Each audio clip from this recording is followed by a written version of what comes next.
Leur seule évocation nous fait voyager. Coriandre, gingembre, cumin, paprika, graines de nigel, clous de girofle ou encore safran, pour n'en citer que quelques-unes. Avec ses touches d'épices, d'herbes et d'eau de fleurs, la cuisine marocaine se transforme en véritable voyage de saveurs. Qui dit ras el hanout dit Maroc. Ce pigment ocre est un mélange d'épices chaudes dont les proportions sont propres à chaque épicier. Les mélanges les plus basiques comptent 7 ingrédients. Le ras el hanout est un des mélanges d'épices les plus complexes que l'on peut trouver. Les recettes traditionnelles du ras el hanout varient entre 24 et 27 épices, on peut en trouver qui en contiennent 40. Ras el hanout signifie littéralement tête de l'épicerie, soit le meilleur de la boutique. Ce mélange d'épices reste très présent dans les pays du Maghreb, notamment au Maroc. Il est nommé parfois curry du Maghreb, il reste néanmoins très différent d'un curry, ces notes florales et d'agrumes apportées par toutes les épices non présentes dans un curry le distinguent très nettement.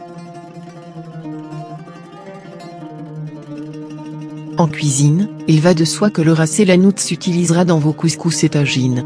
Mais sa complexité aromatique, ses saveurs parfumées viendront agrémenter vos légumes, plats en sauce, légumes comme l'aubergine, la carotte, les courgettes ou le navet.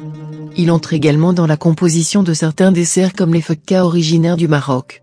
Étonnamment mais très bon, il peut être incorporé dans votre café. Il le parfumera intégralement. Considérez le ras el hanout comme un curry pas piquant aux saveurs florales plus prononcées, dès lors vous pourrez donc l'utiliser partout.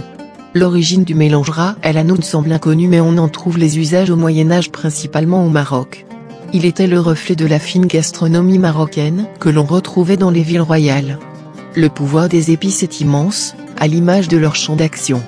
Ces trésors végétaux d'un usage plurimillénaire sont riches d'une histoire extraordinaire. Pour les posséder, des peuples s'entretuèrent par le biais de guerres et de conquêtes. Elles attisèrent une telle convoitise que la géographie du monde s'en trouve à bousculer.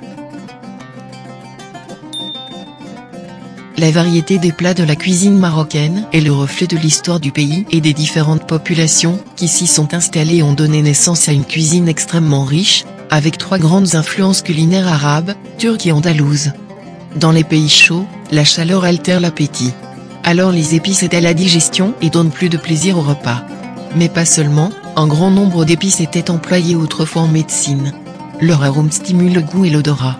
Elles apportent également de la couleur au plat. Or le plaisir des yeux permet également de stimuler les glandes salivaires et donc de mieux digérer.